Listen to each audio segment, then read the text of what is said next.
राधे राधे शिव शिव नमस्तुभ्यम। इधर उधर की बातें तो बहुत हो जाती है। आज आप लोगों को एक कहानी सुनाती हूँ, क्योंकि बहुत सारे लोग मेरे से पूछते हैं कि जो तुम ये पूजा इतना करती हो तुमको क्या फ़ायदा होता है। तो कोई भी चीज़, ये तो नॉर्मल एक सामान्य ज्ञान है कि कर्म कर और फल की इच्छा मत कर। फायदे के लिए अगर हम कोई काम करें तो वो फिर बिजनेस हो जाएगा। और रहा बात पूजा, ये मन से आती है, जिसको आती है वो आती है, जिसको नहीं आती नहीं आती। तो ये मेरे स्कूल में मेरे एक सर ने सुनाई थी, वो कहानी आप लोगों के साथ शेयर कर रही हूँ। एक डाकू था, उसके 4 बच्चे थे। चारों बच्चे जो पिताजी करते थे वही देखते थे और वही सीख रहे थे।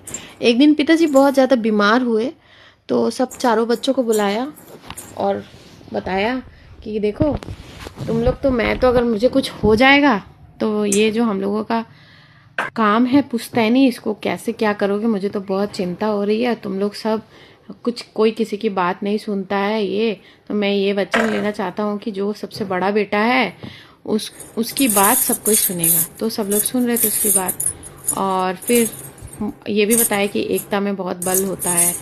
वो लकड़ी दी, एक एक लकड़ी तोड़ो, फिर सब मिल के तोड़े। तो ठीक है, उन लोगों को समझ में आया कि हम लोग को एक साथ मिल के रहना है। अब ये इन लोगों का जो चोरी करने का स्टाइल होता था ना, ये जिसके घर में चोरी करते थे उसके घर में पहले एक नोट छोड़ देते थे कि आज इसके घर में हम चोरी करेंगे, ताकि वो आदमी सतर्क हो जाए और अगर उसको कुछ बचना है तो बच जाए, नहीं तो फिर ये लोग लूट लेंगे। इन लोगों का चोरी करने का ऐसा ही स्टाइल, इन लोगों का मतलब पिताजी का भी ऐसा था। तो जो बच्चे सीख रहे थे, तो क्या हुआ कि एक दिन इन लोगों ने एक साहूकार के घर में एक चिट्ठी दी कि आज तुम्हारे घर में हम लोग चोरी करने आएंगे। ठीक है, तो साहूकार को चिट्ठी ली। साहूकार तो साहूकार था, साहूकार सबसे ज़्यादा चालाक होता है।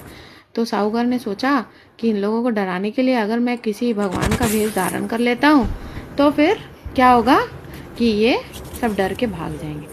साहूकार ने काली माता का रूप बना के घर में बैठा हुआ था कि अगर डकैत आएंगे तो भाग जाएंगे। चलो अच्छी बात है।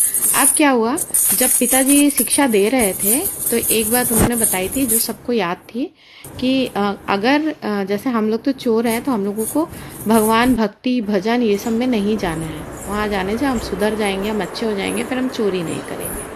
अच्छी बात है। तो जहाँ भी कहीं भी होता था ना, तो ये लोग जब सामने से निकलते थे तो कान में रुई डाल देते थे, नहीं तो कान हाथों से बंद कर लेते, ताकि जो भगवान के प्रवचन वगैरह सुनाई ना दे। अच्छी बात है। ये लोग जब साहूकार के घर में जिस दिन निकलना था उस दिन जाने लगे, तो छोटा वाला जो बेटा था वो ठोकर खा के बहुत जोर गिर गया। तो जैसे कि पिताजी ने सबसे वचन लिया था कि सब एक साथ रहेंगे, मिल के रहेंगे, सब सबकी सहायता